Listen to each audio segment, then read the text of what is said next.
আজ আগরতলার স্বামী বিবেকানন্দ ময়দানে পরিবহন দপ্তর আয়োজিত রোড সেফটি ইভেন্টের উদ্বোধন করেন মুখ্যমন্ত্রী অধ্যাপক ডক্টর মানিক সাহা। এদিনের অনুষ্ঠানে 16টি রোড সেফটি অ্যাম্বুলেন্সের উদ্বোধন করেন মুখ্যমন্ত্রী। এছাড়াও ভিডিও কনফারেন্সের মাধ্যমে বিভিন্ন বেসরকারি যানবাহনে মহিলাদের নিরাপত্তা সুরক্ষিত করার জন্য অত্যাধুনিক যন্ত্রের আনুষ্ঠানিক উদ্বোধন করেন তিনি। মুখ্যমন্ত্রী বলেন, সড়ক দুর্ঘটনার সংখ্যা ও মৃতের সংখ্যা দেশের জাতীয় গড়ের চেয়ে রাজ্যে অনেকটাই কম। সরকার চাইছে এই সংখ্যাটা শূন্যের কোঠায় নিয়ে আসার। এই লক্ষ্যে পরিবহন দপ্তর মানুষকে সুরক্ষিত রাখার জন্য বিভিন্ন ধরনের প্রকল্প গ্রহণ করেছে। ট্রাফিক আইন মেনে চলা, যেমন নিয়মিত গাড়ি পরীক্ষা, নেশাদ্রব্য সেবন করে গাড়ি না চালানো, ওভারলোডিং বন্ধ করা ইত্যাদি বিষয়গুলো সম্পর্কে মানুষকে সচেতন করার জন্য ট্রাফিক দপ্তরকে আরো সজাগ দৃষ্টি রাখার আহ্বান জানান তিনি।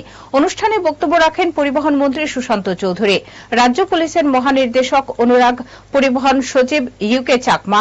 অনুষ্ঠানে উপস্থিত ছিলেন আগরতলা পুর নিগমের মেয়র তথা বিধায়ক Dipak Majumdar, joint transport commissioner Subrata Chowdhury প্রমুখ।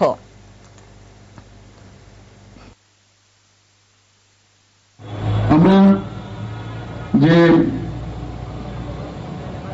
ওভার স্পিডিং, যেটা আমার পূর্ববর্তী বক্তারা বলেছেন, যে ওভার স্পিডিং গাড়ি যখন চালায় বা মোটরসাইকেল চালায়, আমরা মাঝে মাঝে যেরকম আওয়াজ শুনি মোটরসাইকেলে, ওরে বাপরে সাংঘাতিক অবস্থা, যে স্পিডে যায়। আর মনে মনে ভাবি যে যদি অ্যাক্সিডেন্টটা হয়, কারণ আমি নিজেও দেখেছি যখন কলে আমি যেতাম যেভাবে চিৎকার করতো, যে কারণ হেড ইঞ্জিনের কেসটাতে হয় কি হয় যে ডক্টরবাবুরা বলতে পারে না যে সে বাঁচবে কি মরবে, এবং এত স্পিডে যায়।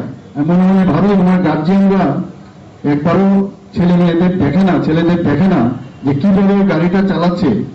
স্বর্ণকমল জুয়েলার্স এর স্বর্ণ বর্ষা অফার 23 জুন থেকে 12 জুলাই পর্যন্ত পাবেন 100% অফ ডায়মন্ড জুয়েলারি মেকিং চার্জে আর 25% অফ গোল্ড জুয়েলারি মেকিং চার্জে। কেনাকাটায় অ্যাশিওরড গিফট আর আছে স্পেশাল এক্সচেঞ্জ অফার। পুরনো সোনার বদলে পান নতুন হলমার্ক জুয়েলারি, সঙ্গে exclusive diamond necklace exhibition. Mega lucky ড্রতে জিতুন দুটো স্কুটার আর 11টা home appliances. Swarnakamal jewellers, Agartala Hariganga Basak road আর উদয়পুর সেন্ট্রাল রোড, চক বাজার।